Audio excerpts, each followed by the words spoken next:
And our third main topic today gets submitted to us by Benito Suez, who writes, "Hello, John and Rob. John, I know you don't like doing top 10 or top 5 lists or questions. That is true. I do not. But this is a question about questions. With there only being one episode of WandaVision left and so much ground still to cover, what would you say are the 10 biggest or most important questions we need to be answered in this final chapter? Thanks." All right. Thanks a lot for sending that in, man. And yeah, like I said earlier, we are now, 37 and a half hours away. 37 and a half hours away, ladies and gentlemen, from the final episode of WandaVision. And there is still so much ground that needs to be covered, Rob. There is so much ground that needs to be covered still for this final installment. So many questions that need to be answered. So many things we need to understand that are still coming up here.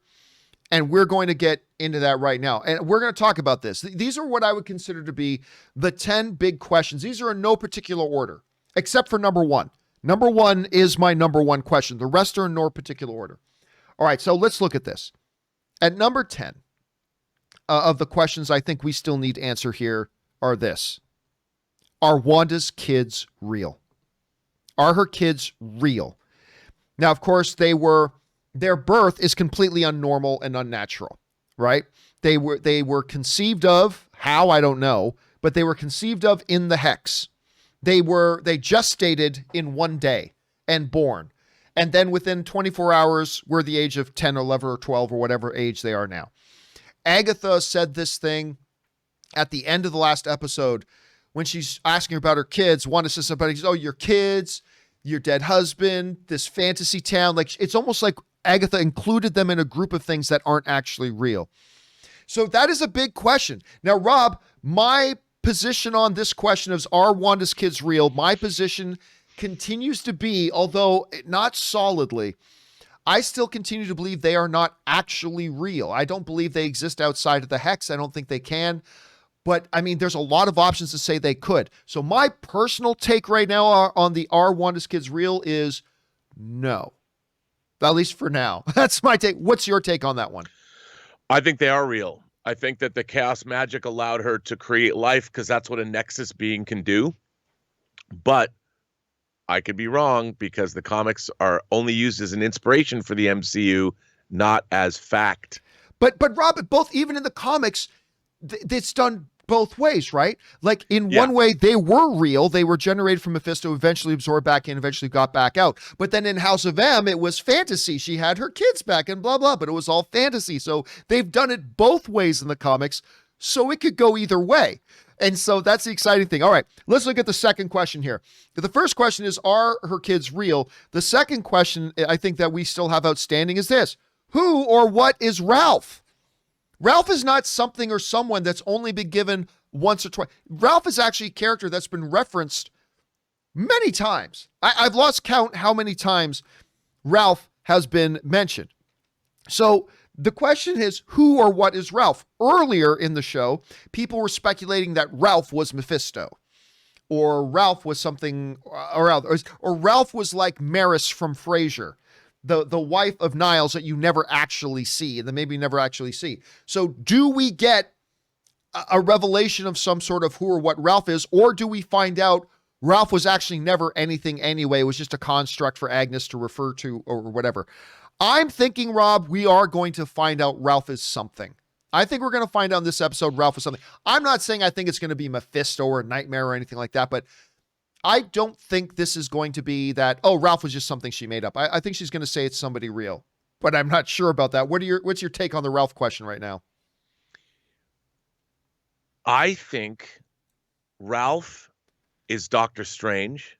Oh. And Agatha Harkness is working with him to bring Wanda back, because this entire situation, if it had gone south, Wanda Maximoff is now the most dangerous person on Earth, and her grief could have consumed the world if it was not properly dealt with. And I think the whole idea of Wanda, that Agnes being a villain is a double blind in a way. Well, because in the comics, at times she's kind of like a mentor to Wanda sometimes, which actually, if you look at the last episode, she was almost kind of mentoring Wanda a little bit as it was in the last episode. I think they're going to leave together at the end of the show. All right. So you think Ralph is actually Doctor Strange. Interesting. All right.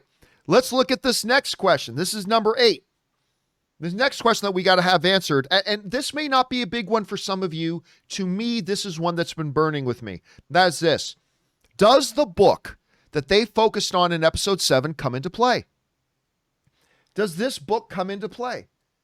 And I do think this is an important question because, Rob, if you remember, in that episode, as they're going around Agatha's basement, the camera specifically stops, focuses in on this book that's got this almost looking like chaos magic kind of, or surrounding it, that kind of led us to believe. So I guess it could just have been another one of Agatha's things. It could have been just another one of Agatha's things down in that basement, or it could come into play. Like it's not, there are several theories that were thrown out there. I don't think it's a lot of those, but does this book come into play? I am now going against my previous thought of it, and I'm going to guess that the book does not come into play. I'm going to guess that the book isn't mentioned again. Even though it seems really weird that they focused on, I'm guessing it's not going to get mentioned again. Rob, what about this book from episode 7? Are we going to find out if it has any relevance as we get into the final episode? I think it does, but I don't know what that relevance is. If they're going to call it the Darkhold, I do like the idea that it was a book that was missing from Doctor Strange. Was it the Sanctum Sanctorum, or was it from? I think it could be that place. Book. Yeah. I think it will come into play because they've focused on it. All right, so there's that. All right, guys, let's now get into the 7th question, and this is a big one. This is a big one that a lot of us have talked about, debated, theorized about, whatever. And that question is this: not number 7. Does Vision survive? Does Vision come out of this? Now, this is a question that could have multiple different versions of answers, right? Because you could say, well, I mean, Vision is gone, but maybe a new iteration of Vision comes out. It's not really Vision, but it looks like Vision, and it talks like Visions. It sounds like a duck. It walks like a duck, maybe, and all that kind of stuff. I am still sticking with this, Rob. I think this scene that we see in this image right here was showing us that Vision is dead. When she says, I can't feel you, I feel like that was the showrunner saying to us, just be clear, Vision is gone. And then we saw her just create a new, kind of a manifestation of Vision that apparently cannot exist outside of the Hex. Now, there's different theories, Rob, that they're going to merge in this fake Vision with the white Vision body. Maybe that's a possibility. I think, just like in Infinity War, how Wanda lost Vision twice, she had to kill him herself once to see him brought back to watch Thanos kill him. I think like that, we're going to have to see her watch Vision die twice again.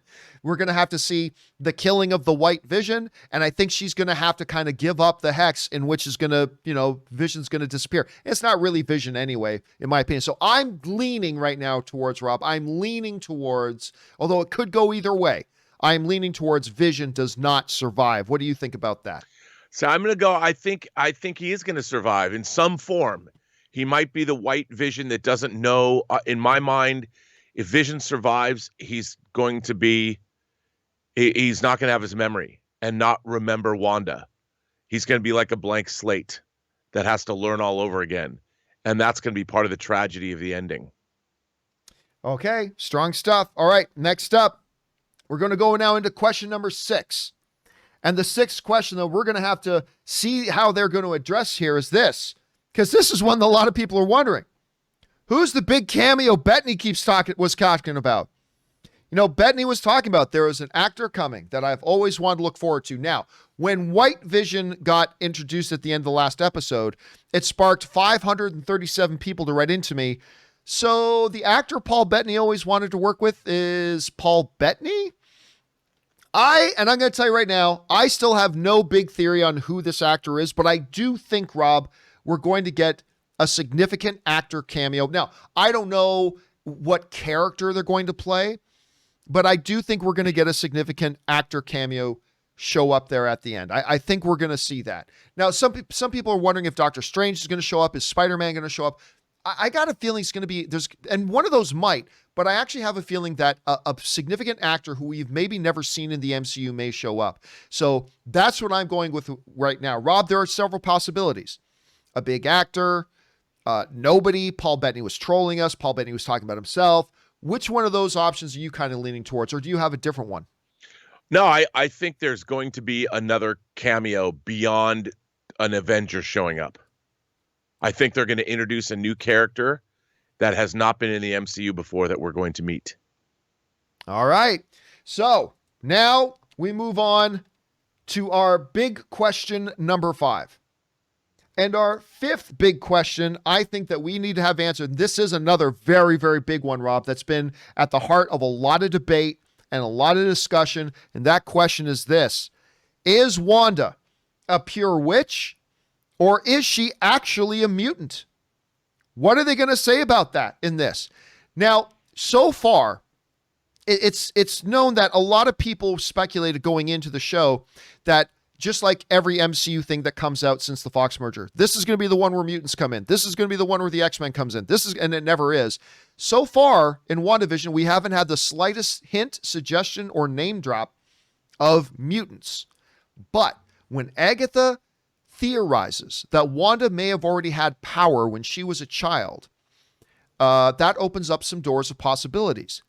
I am leaning towards, although it could go either way, I am leaning towards they're just straight up in this universe, in the MCU, Wanda is a witch. She's not a mutant. I don't believe they're bringing in mutants with this, so I think they're going to lean towards being a witch. I think there's strong arguments to be made, Rob. I think there are strong arguments to be made that they're going to end this calling her a mutant. I do believe there are strong possibilities there, but I am going to lean towards they're just going to say she is a very powerful, very scary, prophesied about bringer of the chaos, the Scarlet Witch. I think they're going to go that way. Which way do you think they're going to go with her? Witch or mutant? I think she is a mutant, that I think she has mutant powers, but her mutant powers are being a witch, if that makes any sense. Well, what about all the other witches? Well, I think that you don't necessarily have to be I think her mutation is that she's a Nexus being who can wield chaos magic. But I think Pietro was a mutant as well. I think they were the first. We just haven't seen the mutants in the Marvel Cinematic Universe yet, except for them. They're the first two that we've seen. So you're leaning towards, yeah. You're leaning towards their mutants. All right. Yes. And I think, like I said, this has been a hot one that I think has divided a lot of people. We've got 30 something hours to go to find out. All right. Let's move on to question number 4. Now, Rob, this may seem like a strange question. And some people might even see this question at first and think, who cares?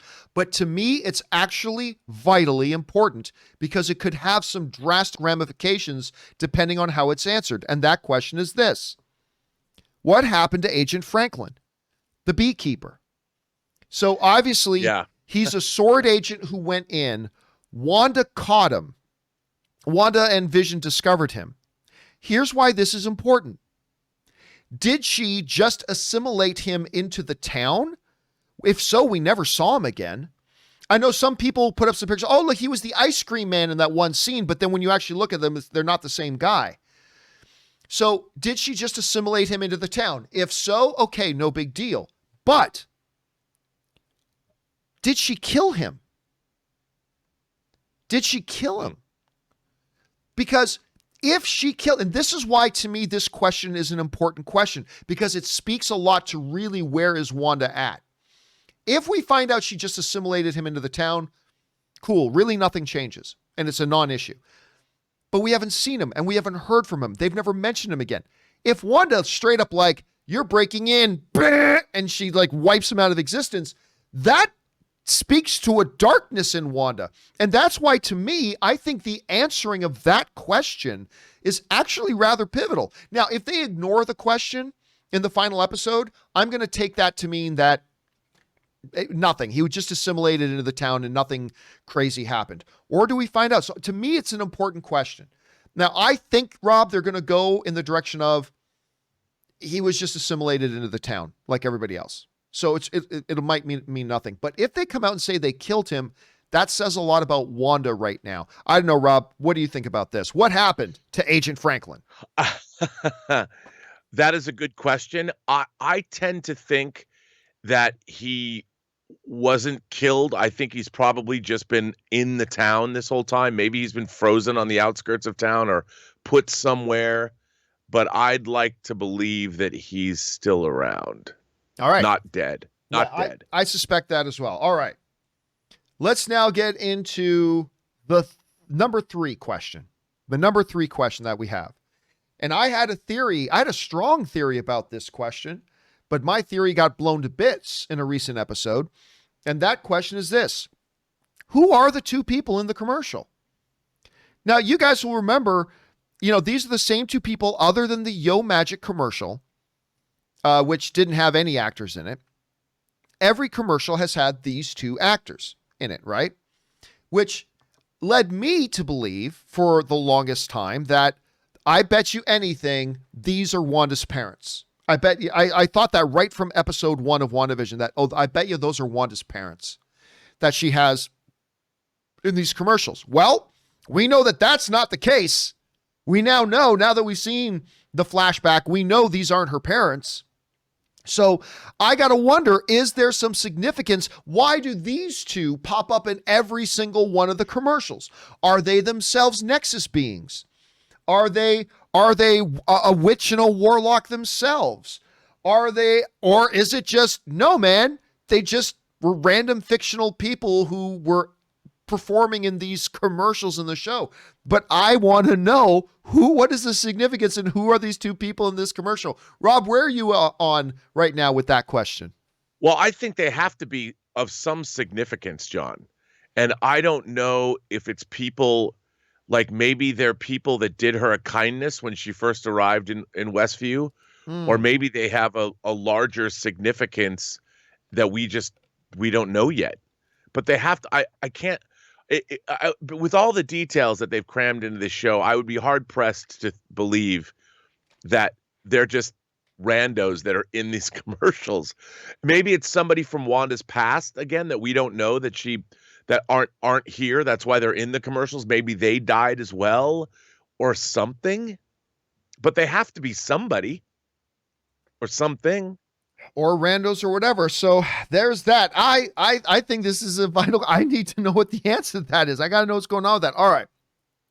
Let's get into the number 2 question. This has also been a topic of great debate. And I think they are going to give us an answer for this as we get now into the final episode. As we get into the final episode. And that is this. Is Hayward a villain? And I mean, not a jerk. Is he truly a villain? And that is a question that has gone around a lot. And I feel more strongly about this one than I do. Like a lot of the ones that I have an opinion on, I'm very shaky on that opinion. But this one, I feel pretty, I will be surprised if it turns out that no, Hayward is not a villain. Hayward is not a villain. And I still contend. Now, is he a dick? Yes. Is he a bit of a jerk? Yes. But I still contend when you go through the show, there is nothing that he has ever said that was untrue, other than, of course, saying that Wanda stole the body when she didn't. But I would contend that either, number one, everything he's ever said is true, and everything kind of dickish he's done, either Tony Stark or Nick Fury has done way worse.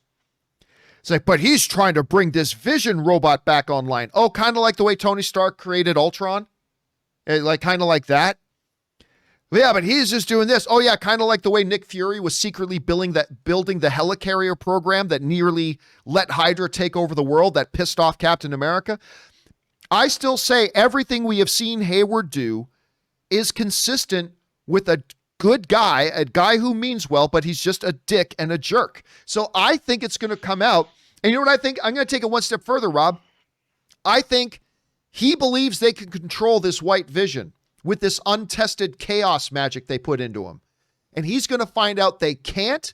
And I actually think you're going to see Monica, Hayward, Wanda, Faux Vision, whoever else. I think you're going to see them all have to work together and fight this White Vision. I mean, I don't feel as strongly about that, but I think it's going to turn out that Hayward is actually not a Vision. He's just a jerk and a bit of a dick who means well. I don't know, Rob. This is a big question going into the final episode. What's ultimately going to be the verdict here on Hayward? What do you think? Friend or foe? I agree with you. I think really Hayward is, yes, I agree with you. I think Hayward is not a villain. I mean, I think what people forget is, remember, SWORD is there to deal with extraterrestrial threats. And if they were established after contact with Captain Marvel in the 90s, Monica Rambeau's mom was one of the people that started it. It's been around for a long time. Imagine the failure that SWORD must have felt after the Thanos snap. They were completely probably demoralized, and they needed to do whatever they could to mount a defense against something like this happening, because they were ill-equipped to deal with the threat of Thanos and the extraterrestrial incursions to Earth. So this was something that they've been trying since, well, presumably for 5 years, since they were able to get Vision's corpse. And I think Hayward is just a hard ass and a dick. I think he is. I think he's going to turn out to be okay, that he was just looking out for the planet. Yeah, I mean, because I got some people in the line said, John, how could you say he means well? Because he just saw a town of 3,000 people who are being held captive and being used as puppets and had their lives hijacked and are in pain. Also, one woman could live out her little fantasy, and he's trying to save that town. Yep. That's why I mean he means well. Is he being a dick going about how he's doing it? Yes. Now, Rob, listen, I say that, but we could get into episode 9 and then have Hayward say, all right, I'll be right there. And Hayward goes in his office, closes the door, and all of a sudden he starts twirling his imaginary mustache. He says, oh, Lord Ultron, I've done exactly what we've wanted to do. Now you can rise, Ultron. I mean, I don't know. Maybe we find out he does that. But I think we are going to find out he's just a dude who's trying to do his job and trying to protect people.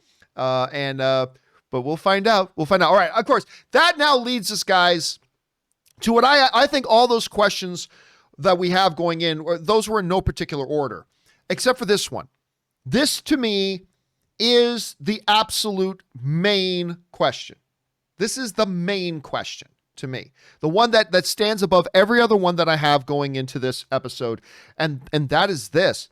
What the hell, or who the hell is Evan Peters' character? What is his character? Now, this show has thrown a lot of curveballs to kind of hint he's one thing, and then they'll throw some more curveballs to hint that he's something else. Then they'll say, oh no, he can't be that. Only to then later say, well, no, he can't be that. And then all these other things. My theory from the beginning, Rob, from the moment he showed up at the door, was that is not the Evan Peters Quicksilver character from the X-Men universe. I think it is a misdirect. I think it is amazingly hilarious casting by Kevin Feige, but I believe Kevin Feige when he said they're going to wait 5 years before they bring in mutants. He may have changed his mind. But Rob, the thing that makes me doubt that a little bit, and you and I have talked about this, the thing that makes me doubt a little bit my theory that he's not Evan Peters, or that he's not Quicksilver from the X-Men universe, is the fact that Wanda, Vision, and Agnes have all straight up said, that's not Quicksilver. And that doesn't, to me, confirm my theory. That makes me go, wait a minute. That feels like you're trying to throw us off. And that has actually made me doubt it a little bit. So I'm going to say this. I am still going to fall on the side that he is not the Quicksilver from the X-Men universe. I'm still going to fall on that. But it's not the 70% sure like I was before. Now it's more like, I'm 55% sure that he's not that, and maybe there's a 45% chance he is. So that's going to be my final prediction. Final prediction, he is not the Quicksilver from the Fox X-Men universe, which still raises the question about who is he then? Is he a random townie? Is he something else? I mean, I don't know, but I don't think he's the Quicksilver from Fox X-Men, but I'm not as sure about that as I was. Rob, to me, the big question is, who is this Evan Peters character? Well, number one, are they going to answer that question? And then if so, what do you think the answer to that's going to be? Ooh, this is tough, man. Okay. Here's what I think. I think that I don't buy that she randomly conjured up some alternate vision of Quicksilver, and it just happened to be Evan Peters. While that was kind of neat, if it isn't Evan Peters, there was no, if it wasn't the real Quicksilver, there was no reason to use Evan Peters. I think we're going to find out that either someone peered through the multiverse and used the X-Men Evan Peters and recreated him, meaning it's not the Evan Peters necessarily from X-Men, but they looked into that part of the multiverse and saw the Fox X-Men characters and used that character as the template for the Evan Peters that we've seen. So while it might not be him, it was inspired and it was taken from the actual X-Men universe. I believe that, or it is him. You know, but I do believe whatever the answer is going to be, that it is a representation somehow of the Evan Peters from the Fox X-Men universe. I don't know how it's going to work, but otherwise, why do it? Why not just bring in somebody that looked like Aaron Taylor Johnson? Because we wouldn't be talking nearly enough about it if they did that. No, I think Kevin Feige wanted to do it. I think there's a reason they did it. And I think that it's going to be revealed. It's also going to have something to do with the Marvel Cinematic Universe moving forward. We know we're getting the Multiverse of Madness. We know that in Spider-Man 3 there are multiverse characters present. We already had the animated Into the Spider-Verse. I think this is going to be another manifestation of the multiverse. And being that said, it has something to do with the real X-Men characters. I just don't think he might not necessarily be the actual character, but a recreation of that character that they took from that. So ultimately, at the end of the day, you believe there is a connection, literal or reimagined connection to the X-Men, the X-Men, Quicksilver. And I'm thinking there's not. So that's where we're at. So guys, to recap our 10 questions that we have. Are Wanda's kids real? I'm basically saying no. Rob, you are basically saying yes, right? Yes. Okay. Yes. The next one. Who or what is Ralph? I think it is going to end up being something or somebody, I believe. I mean, it could just be a misdirect or a misnomer. We'll see. Does the book come into play? I say I don't think it is, even though I used to. But Rob, you say that you think it does come into play, right? Yes. Okay, next up, we've got, does Vision survive? I say no. Rob, you say? Yes. Yes. All right, next up, who's the big cameo Bettany talked about? I still have no idea, but I do believe there's going to be a big actor. I don't know if it's going to be a big character, but I think there's going to be a big actor character. And Rob, you say? I say there's going to be a big actor character as well. All right, next up, is Wanda a pure witch or mutant? I am leaning towards a pure witch. And Rob, you are? Mutant.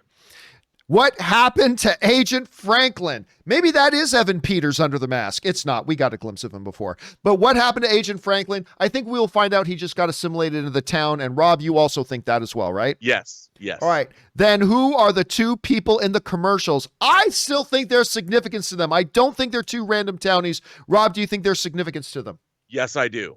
Yes, I do. Next up, is Hayward a villain? Surprisingly, Rob and I both believe we will find out that Hayward is actually not a villain.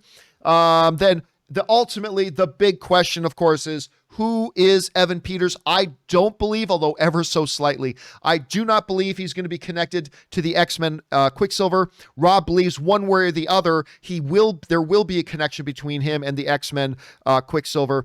And that's where we end on that. By the way, guys, I want to remind you, tomorrow afternoon, don't forget, tomorrow afternoon, we will be doing our weekly and final WandaVision pregame show. That will be happening tomorrow afternoon. So make sure you guys come and join us as we count down the final last few hours before we watch the series finale of WandaVision. And we hope that you guys will come and join us for that. All right, guys, question is, what do you think about all these questions? Are there some questions are there some important questions that maybe we didn't think about? What do you think about some of these main questions? Which ones are more important to you? Jump down into the comments section below and let us know your thoughts. All right, guys.